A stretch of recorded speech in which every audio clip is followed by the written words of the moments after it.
আলভি নামে এক ভাই মাটিডালি থেকে প্রশ্ন পাঠাইছেন যে মনে শান্তি পাই না, অস্থিরতা কাটে না, মনে হয় কি যেন একটা নেই আমার, এমন হতাশা লাগে যে কেমনে বুঝাবো তাও বুঝাতে পারি না, অথচ আমার তেমন কোনো দুঃখও নাই, ফ্যামিলির কোনো প্রবলেমও নাই, কিন্তু মনের মধ্যে শান্তি পাই না। এমন কোনো আমল আছে কি যার দ্বারা আমার মনে আমি শান্তি পাবো? এই যুবকের প্রশ্ন এটা, কিন্তু শত যুবকের হৃদয়ের প্রশ্ন এটা।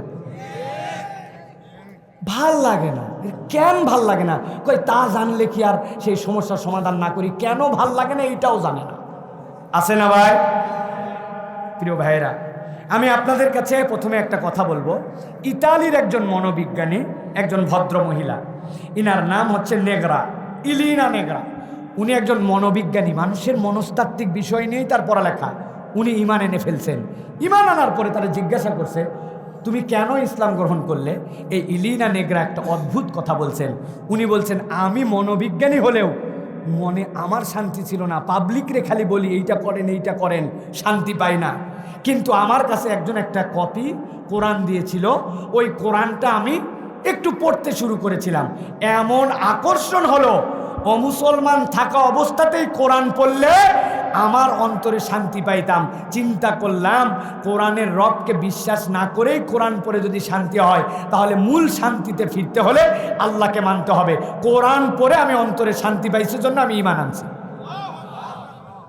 ঈমানদার কোরআন পড়ে না, খোঁজ নিয়ে দেখেন, এখানে হাত তুলাবো না, আমাদের দিনে 10 মিনিট কোরআন পড়ার মতো সময় নাই। আমি বলবো, যুবক ভাই, তোমার 1 নম্বর পরামর্শ, তোমাকে কোরআন পড়তে হবে।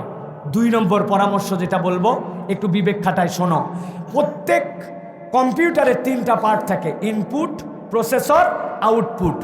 আপনি কেবল দিয়ে ঢুকাইছেন ইনপুট, ভিতরে কাজ করতেছেন প্রসেসর, প্রিন্টার দিয়ে বের করবেন মনিটর, আউটপুট। মানুষের 2টা ইনপুট আছে, চোখ আর কান। বিশ্বাস না হয় এই 2 নখ দিয়ে কান ঠেসে চোখ বন্ধ করেন, আপনার কাছে দুনিয়া কবর কবর মনে হবে। এই 2টা দিক দিয়ে ঢুকে বলে ব্রেন কাজ করে। আপনার এই 2 অঙ্গের গুণা ত্যাগ করেন, চোখের গুণা বাদ দেন, কান দিয়ে অসভ্যতা গান শোনা কমায় দেন, আপনার অন্তর 50% কুল হয়ে যাবে। 3 নম্বর পরামর্শ আপনার জন্য, সালাতে মনোযোগ দেন। 4 নম্বর পরামর্শ আপনার জন্য, আল্লাহ রাব্বুল আলামিনের জিকির আপনার অন্তরের মধ্যে নেন। আলা বিযিকরিল্লাহি তাতমাইন্নুল কুলুব। আল্লাহর জিকির ছাড়া আপনার অন্তর চলবে না। সুবহানাল্লাহ, আলহামদুলিল্লাহ, আল্লাহু আকবার, লা ইলাহা ইল্লাল্লাহ, এটা আপনার জরফের মধ্যে নিয়ে আসতে হবে। 4 নম্বর পরামর্শ, তাওয়াক্কুল করতে হবে আল্লাহর উপর। ওয়া মান ইয়াতাওয়াক্কাল আলাল্লাহ, আর যে ব্যক্তি আল্লাহর উপর তাওয়াক্কুল করেন, আল্লাহ বলছেন ফাহুয়া হাসবুহ, আল্লাহই তো তার জন্য যথেষ্ট। সাথে সাথে বলবো, আল্লাহ রাব্বুল আলামিন কোরআনের সূরা মারিজের মধ্যে বলছেন, দুনিয়ার মানুষকে আমি দুর্বল করে বানালাম, অল্পতেই সে হতাশ হয়ে যায়। আল্লাহ আবার বলছেন ইল্লাল মুসাল্লিন, তবে তারা হতাশ হয় না যারা নামাজ পড়ে। অতএব নামাজ যদি ঠিক মতো পড়েন, হতাশ হবেন না। সর্বশেষ একটা টিপস দিব, হাতে নাতে ফল পাবেন আগামীকালকের থেকে। ফজরের নামাজ জামাতে হাজির হবেন। 7 দিনে আপনার যদি পরিবর্তন না হয়, আমারে ফোন দিয়ে গালি দিয়েন, সাইফুল্লাহ ভাই উল্টা পাল্টা বলে গেছেন আপনি। চ্যালেঞ্জ দিয়ে গেলাম আপনার কাছে, 7 দিন ফজরের জামাত পড়েন, অন্তর শান্তিতে ভরে যাবে ইনশাআল্লাহ। তাহলে কি বলেছি? কোরআন তেলাওয়াত, সালাতে মনোযোগ, আল্লাহর জিকির, তাওয়াক্কুল, ইনপুট ডিভাইসের থেকে গুনাহ দূর করে দেওয়া, চোখের গুনাহ, কানের গুনাহ, আর ফজরের নামাজে হাজির। আপনার মনে আল্লাহ প্রশান্তি ঢুকাই দিবেন। বলেন আল্লাহুম্মা আমিন। আল্লাহ কবুল করুক, বলেন আল্লাহুম্মা আমিন। আবু হানিফা সাদান প্রশ্ন করেছেন, শেখ, আমাদের কলেজের বন্ধু বান্ধবীরা হ্যান্ডশেক করে, এমনকি অনেক বোরখা পরা মেয়েরাও ছেলে বন্ধুর সাথে বিদায় নেওয়ার সময় বা দেখা সাক্ষাতে হ্যান্ডশেক করে বা মোসাফা করে। আমার জিজ্ঞাসা হলো, ছেলে মেয়ে কি হ্যান্ডশেক করতে পারবে? তাদেরকে অনেক সময় আমি বললে তারা বলে আমরা জাস্ট ফ্রেন্ড, সুতরাং সমস্যা নাই। প্রিয় ভাইয়েরা, চমৎকার একটি জিজ্ঞাসা। প্রথম কথা হচ্ছে, হ্যান্ডশেক যেটাকে আরবিতে বলা হয় মুসাহাফা, মুসাহাফার বরকত কত। আবু দাউদের হাদিসের মধ্যে আসছে, রাসূলুল্লাহ সাল্লাল্লাহু আলাইহি ওয়াসাল্লাম বলছেন, যখন কোনো 2 জন ঈমানদার এক জায়গায় হয়, কুশল বিনিময় করার পরে মুসাহাফা করে, মুসাহাফা শেষ করে পরস্পর বিচ্ছিন্ন হওয়ার আগেই আল্লাহ তাদেরকে মাফ করে দেন। তাহলে মুসাহাফা অত্যন্ত দামি একটা আমল। রাসূলুল্লাহ সাল্লাল্লাহু আলাইহি সাল্লাম থেকে বর্ণনা এসেছে যে এই মুসাহাফা যখন করে তখন একজন আরেকজনের জন্য যেন দোয়া করে, এটা তাবেঈদের থেকে আসছে, ইয়াগফিরুল্লাহু লানা ওয়া লাকুম, আল্লাহ তোমাকে আমাকে মাফ করে দেখ। এই কথা বলে বিচ্ছিন্ন হওয়ার আগে আল্লাহর ফেরেশতারা ওই দোয়া কবুল করে ওই ভাইদের সগীরা গুনাহ মাফ করে দেয়। এই হাদিসের ব্যাখ্যায় ফুকাহায়ে কেরাম মুহাদ্দিসিনে কেরাম বলছেন এখানে আল্লাহ তাআলা নারী এবং পুরুষকে আলাদা করেন নাই। মুমিন তারাও মুসাহাবা করবে, মুমিনা তারাও মুসাহাবা করবে। মেয়েরা একজনের সাথে আরেকজনের দেখা হয়েছে, কুশল বিনিময় করে, বোন মেয়ে তারা হাতে হাতে ধরবে। এই হাদিসের আলোকে এতে কোনো সমস্যা নাই। কিন্তু জিজ্ঞাসা হচ্ছে ছেলে মেয়ে ছেলে তারা কি মুসাহাবা করতে পারবে কিনা? হ্যাঁ পারবে। 14 জন, যেই 14 জনের সাথে তার বিবাহ করা বৈধ, এই 14 জনের সাথে আপনার বাপের সাথে মেয়ের দেখা হয়েছে, বাপ মেয়েকে কপালে চুমু দিল, হাত ধরলো, হাতে চুমু দিল, এটা জায়েজ আছে। কিন্তু যাদের সাথে বিবাহ করা জায়েজ নাই তাদের সাথে মুসাহাফা করা জায়েজ। হাদিসের মধ্যে আসছে, কোন জায়গার থেকে আমরা পাইলাম এটা? রাসূলুল্লাহ সাল্লাল্লাহু আলাইহি ওয়াসাল্লাম নবুয়তের 13তম বছরে যখন মিনাতে যখন বাইয়াতুল আকাবাতুস সালেসা হলো, 72 জন মানুষ আসছিল নবীজির হাতে হাতে বায়াত গ্রহণ করছে। 70 জন পুরুষ, 2 জন নারী। একজনের নাম উম্মে মানি, আরেকজনের নাম নামিরা বিনতে আকাব। এই 2 জনের নবীজির কাছে আসলো, এসে বলে ইয়া রাসূলুল্লাহ বায়াত নেন। আল্লাহ নবী হাত সরাই নিলেন। আল্লাহ রাসূল সাল্লাল্লাহু আলাইহি ওয়াসাল্লাম বলেন ইন্নী লা উসাফিহুন নিসা, আমি মেয়েদের সাথে মুসাহাফা করি না। আয়েশা রাদিয়াল্লাহু তাআলা আনহা থেকে হাদিস এসেছে এবং এটা প্রমাণিত। মদিনাতে আল্লাহ নবী সাল্লাল্লাহু আলাইহি ওয়াসাল্লামের কাছে উমাইয়া বিনতে রাকিকা, মুসনাদ আহমদ নাসাইর হাদিসের মধ্যে আসছেন, তিনি এসে আল্লাহ নবীর হাতে বায়াত হতে চাইলেন। আল্লাহ নবী তখন সূরা মুমতাহানার আলোকে তার বায়াত নিলেন, মুখে মুখে হাত ঠেকান নাই। এইগুলা দ্বারা প্রমাণিত জাস্ট ফ্রেন্ড, মনের আমাদের মিল আছে, আমাদের মনে কোনো শয়তানি নাই।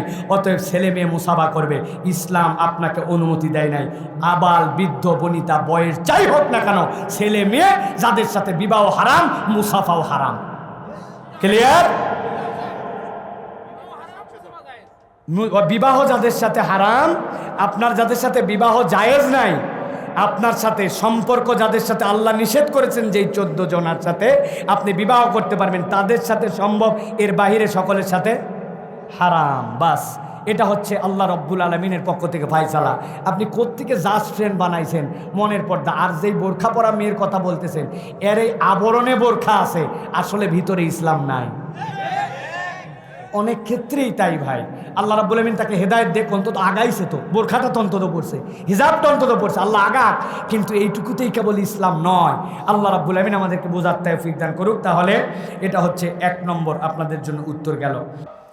এক ভাই বলছেন যে আমার মনের মধ্যে একটা ওয়াসওয়াসা হয়, মাঝে মাঝেই মনে মনে আমি তালাক দিয়ে ফেলি, বারবার নিজেকে সংবরণ করার চেষ্টা করি, তারপরেও মনে মনে স্ত্রীর প্রতি রাগ হলে মুখে বলি না, তালাক দেই। এই ওয়াসওয়াসা আমার হৃদয়ের মধ্যে হয়। আমি জানতে চাই এভাবে কি তালাক হবে? আর এই ওয়াসওয়াসার থেকে আমি বাঁচবো কেমনি? প্রিয় ভাইয়েরা,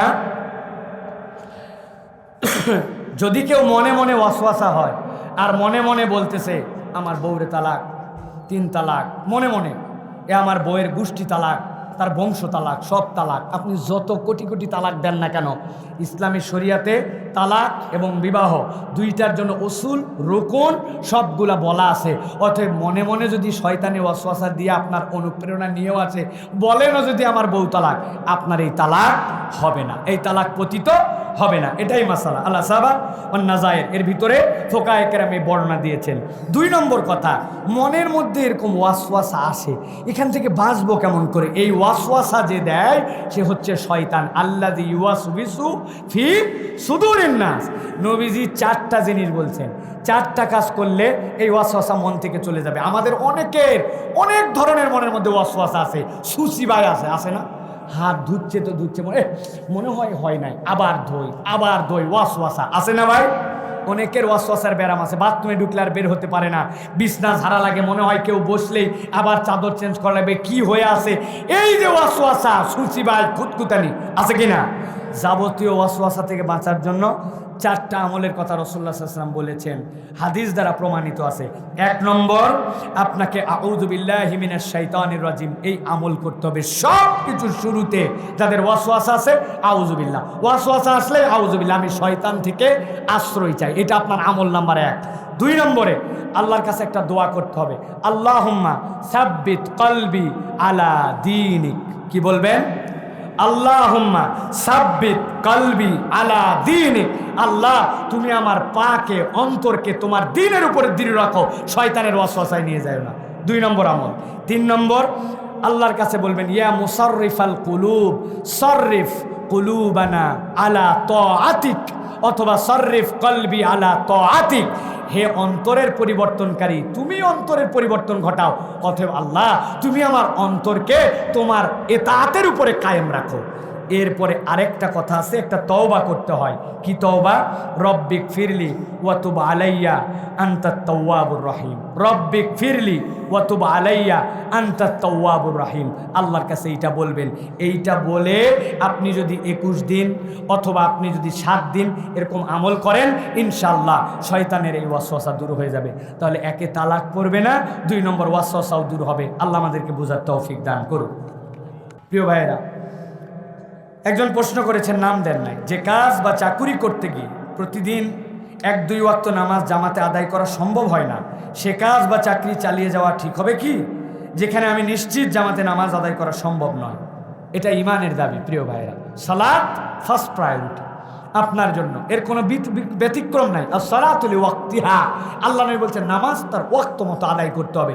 এখন আল্লাহ দুনিয়ায় আল্লাহ আপনারে পাঠিয়েছেন, আল্লাহ রাব্বুল আলামিন যদি আপনার বিশ্বাস থাকে, ওমা মিন দাব্বাতিন ফিল আরদি ইল্লা আলাল্লাহি রিজকুহা, রিজিকের দায়িত্ব আল্লাহ নিয়েছেন, এই বিশ্বাস থাকলে যেই চাকরিতে নিশ্চিত আপনি নামাজ পড়তে পারবেন না, জামাত কথা বাদ দিলাম, কিন্তু নামাজই পড়তে পারবেন না, আপনারা ছুটিই দিবে না, ওই সময় কাজ করা লাগবে, কাজ বাদ দিয়ে নামাজ পড়লে আপনার জন্য চাকরির থেকে বাদ দিয়ে দিবে, ওই চাকরিতে আপনার যাওয়ার দরকার নেই। আল্লাহ দুনিয়ায় রিজিকের এত অভাব পড়ে নাই। আল্লাহ বলছেন তুমি কেবল মুসলিম হও। কি হও? কি হও? কি হও? প্রত্যেকটা পাখি মুসলিম, প্রত্যেকটা গরু ছাগল মুসলিম, বনের বাঘ মুসলিম, ওরা আল্লাহর হুকুম মানে। আল্লাহ এই জন্য বলছেন মুসলমান হয়ে ওই কিচিরমিচির তুমি শুনো, ও কিচিরমিচির করেন, ও তাসবি পড়ে সুবহানাল্লাহ সুবহানাল্লাহ, সকালবেলা খালি পেটে বাড়ায়, ব্যাংক নাই, বিমা নাই, চাকরি নাই, জব নাই, মার্কেট নাই, সন্ধ্যাবেলা প্রত্যেকটা দানা ভরপুর নিয়ে আসে, ঠিক কিনা? বনের মধ্যে কোনো পাখির খাবার জন্য হতাশা আপনারা শুনছেন কোনোদিন? নাই। আল্লাহ বলছেন মুসলিম হও। অথবা আমি আপনাকে বলবো, যেই চাকরি করতে গিয়ে আপনার 2 ওয়াক্ত নামাজ বাদ দেওয়া লাগে, জামাত বাদ দেওয়া লাগে, এই চাকরিতে যদি না ঢুকে থাকেন তা আপনি বাদ দিয়ে দেন। আর যদি ঢুকে থাকেন আপনি লোকজন বৃদ্ধি করেন, নামাজি লোকের গ্রুপ বাড়ান। বাংলাদেশ মুসলমানদের দেশ, ফ্যাক্টরির অধিকাংশ মানুষ, প্রতিষ্ঠানের অধিকাংশ মানুষ মুসলমান, নামাজ পড়তে দিবেন না মানে কি বলেন? 10 জন 15 জন মিলে হুঙ্কার দিলে নামাজ উল্টা পড়তে দিবে, ঠিক কিনা? অতএব খালি ছেড়ে দিয়ে চলে আসেন না, পরিবেশ বানানোরও চেষ্টা করা লাগবে। আল্লাহ বুঝার তৌফিক দেখ, বলেন আল্লাহুম্মা আমিন। ওরে বাবার ভাই, এটা প্রশ্ন। একজন ব্যক্তি যে 5 ওয়াক্ত নামাজ জামাতে আদায় করার সময় পায় না, সে কিভাবে জিহাদ ফিসাবিল্লাহ নিজের জানমাল উৎসর্গ করবে? একজন ব্যক্তি যে কোরআনের জন্য জীবন দিতে প্রস্তুত, কিন্তু সে প্রতিদিন কোরআন তেলাওয়াত করার সময় পায় না, পরিবারে কোরআন চর্চার বিষয়ে সে কোনো চিন্তা নাই, সে রাষ্ট্রে দিন প্রতিষ্ঠা করার জন্য মরিয়া, কিন্তু তার দিনের মধ্যে নিজের পরিবারের মধ্যে পরিপূর্ণ দিন নাই। প্রশ্ন, এরকম আবেগ দিয়ে ইসলাম বোঝা ব্যক্তিকে কি দিন প্রতিষ্ঠা করা সম্ভব? মাশাআল্লাহ, যুক্তিযুক্ত বিষয়। আমি তাড়াহুড়া করে পড়লাম কিন্তু বুঝেছি। প্রিয় ভাইরা, কথা ঠিক। কথা হচ্ছে ভাই, আপনার জীবনে ইসলাম নাই। আমি আপনার কাছে আলোচনার শুরুতেই বলছি, আপনি একটা সফটওয়্যার নেবেন, যেই সফটওয়্যার দিয়ে কেবলা দেখা যায়। আপনি একটা সফটওয়্যার নামাবেন, যেই সফটওয়্যার দিয়ে স্ক্যান করবেন, করে স্ক্যানার হিসেবে ব্যবহার করা যায়। আপনি একটা অ্যাপস নামাবেন, আপনার মোবাইলের টাকা খরচ হবে না, হোয়াটসঅ্যাপ দিয়ে আমেরিকা পর্যন্ত কথা বলা যায়, ঠিক না ভাই? এটা তো বাটন মোবাইলে নামবে না ভাই? বগুড়ার দিকে বাটন মোবাইল নামবে না? হ্যাঁ হ্যাঁ, এই যে চিকন চিকন আমার মুরব্বীর হাতে একটা নামবে তো। হ্যাঁ ভাই, আগে আপনাকে নিজে অ্যান্ড্রয়েড হওয়া লাগবে, তারপরে সফটওয়্যার নামা লাগবে। আপনি দিন প্রতিষ্ঠা করবেন, দিনের পক্ষে কাজ করবেন।